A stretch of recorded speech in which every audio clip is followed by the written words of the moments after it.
Ma'am, இப்ப தனுசு ராசிக்காரங்க வந்து ப்ரப்போஸ் பண்ண போறாங்கன்னா, அவங்களுக்கு எந்த அளவுக்கு பாசிட்டிவான விஷயங்கள் இருக்கு? என்ன கலர் உடை அணிஞ்சுட்டு போலாம் மேம்? தனுசு ராசிய பொறுத்தவரைக்கும் என்ன இவங்களுக்கு முக்கியத்துவம் குடுக்கணும்னு எதிர்பார்ப்பாங்க. ம். சண்டை வந்தா கூட சரி, அவங்கள விட்டு குடுக்க கூடாது. ம். என்னனாலும் சரி, எனக்கான பெர்சன் இருக்காங்க. எனக்கு பார்த்து, பார்த்து செஞ்சிருக்காங்க அப்படிங்கிற மாரி. பொதுவா இந்த பூராடம் நட்சத்திரம்லாம் இருக்கு இல்லையா? அன்னைக்கு பார்த்தீங்கன்னா, அன்னைக்கு நாளே பார்த்தீங்க அப்படின்னா, ராசி பிறக்குது இல்லையா? அன்றைய நாளே வந்து தனுசு ராசி பூராட நட்சத்திரம் தான் பிறக்குது. பூராடம், நூலாடம் நான் பட்ட பாடு இருக்கே அப்படிங்கிற மாரி தான் இருக்கும். ஸோ மோஸ்ட் ஆஃப் வந்து தனுசு ராசியில பிறந்தவங்களுக்கு அவங்களோட இவங்களுக்கு அவங்க பார்ட்னரா யூஸா? இல்ல பார்ட்னருக்கு இவங்களால யூஸான்னு பார்த்தீங்கன்னா, இவங்க வளர்ற விதம் அவங்களோட பார்ட்னருக்கு பயங்கர ஒரு ஹேப்பிய குடுக்கக்கூடிய ஒரு நிலை இருக்கும். இவங்களால அவங்களுக்கு ஆதாயம்னு சொல்லி நெறைய விஷயங்கள் குடுக்கும். ஒருத்தர் நல்லா இருக்காரு, தனுசு ராசியில பிறந்த ஒருத்தர் இருக்காருன்னா, உங்க பார்ட்னருக்கு கேட்டதும் செய்வாரு, கேட்காததும் செய்வாரு. பார்த்து, பார்த்து உங்களுடைய எல்லா வளர்ச்சிக்கும் உறுதுணையா நிப்பாரு. அத பார்த்து இவங்க வந்து சப்போர்ட் பண்ணணும். இப்ப இவ்வளோ தூரம் நமக்கு பண்ணியிருக்காங்க. ஆனா லேட்டா கிடைக்குங்க. அது என்னவோ தெரியாது. எல்லாமே லேட்டா அமையிற மாரி இந்த சனி நீச்சம் ஆயிடுறாரா? என்ன பாவம் பண்ணமோ தெரியல. எங்களுக்கு மட்டும் போராட்டமாவே இருக்கு. இவங்களுக்கும் காதல் தோல்விலாம் இருந்திருக்கும். இத வந்து 3 பெர்சனால தான் பிரச்சனையே வந்துரும். வேற ம். யாரெல்லாம் வராது.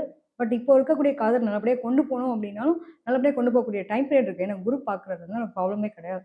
ஸோ இவங்களோட ராசிய பார்க்கறதுனால, இந்த டைம் பீரியட் நமக்கு பிப்ரவரி 14ன்றதுனால நிச்சயமா சக்சஸ் உண்டு. எப்பயுமே ஒரு விஷயம் தூரமா இருக்கும்போது என்ன பண்ணுவோம், நமக்கு ரொம்ப ஆசையா இருக்கும். பக்கத்துல வந்தோனே தொல்லையா தர்ற மாரி இருக்கும்ல. உங்களுடைய காதல் அனுபவ பாடம் மட்டுமே உங்களுக்கு ஒரு வாழ்க்கையா இருக்கும். அதாவது இவங்க நினைக்கிற மாரியான விஷயங்கள் எல்லாம் தூரமா இருக்கும்போது எனக்கு கிடைச்சது. பக்கத்துல இருக்கும்போது கொஞ்சம் அவங்க ரெஸ்ட்ரிக்ட் பண்றது எனக்கு பிடிக்கலன்ற மாரி இருக்கும். இத விட்டு குடுத்து போயிட்டாங்கனாலே போதுமானது. பிரிஞ்சிருக்க தம்பதியர் கூட சரி.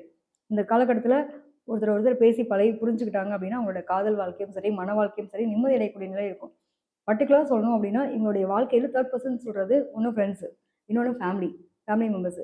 சித்தி வந்தாங்க, பெரியம்மா வந்தாங்க, தாத்தா வந்தாங்க, பாட்டி வந்தாங்கன்னு இந்த மாரி உறவுகளால வந்து இவங்க சொன்னாங்க, அவங்க சொன்னாங்க, எங்க அக்கா சொன்னா இவங்க சரியில்லன்னு சொல்லி, அந்த கண்ணால் பார்ப்பது கூட பொய்யாகி போகக்கூடிய ஒரு காலகட்டம். அதனால முடிஞ்ச வரைக்கும் எந்த ஒரு விஷயமா இருந்தாலும் நீங்க 2 பேரும் பேசி உட்கார்ந்து முடிவு எடுத்துட்டீங்க அப்டின்னா, உங்களோட வாழ்க்கையில தேவையில்லாத இந்த டிவோர்ஸ்ன்ற ஒரு வார்த்தையும் வராது, பிரச்சனைன்றதும் வராது, பிரிவினைன்றதும் வராது.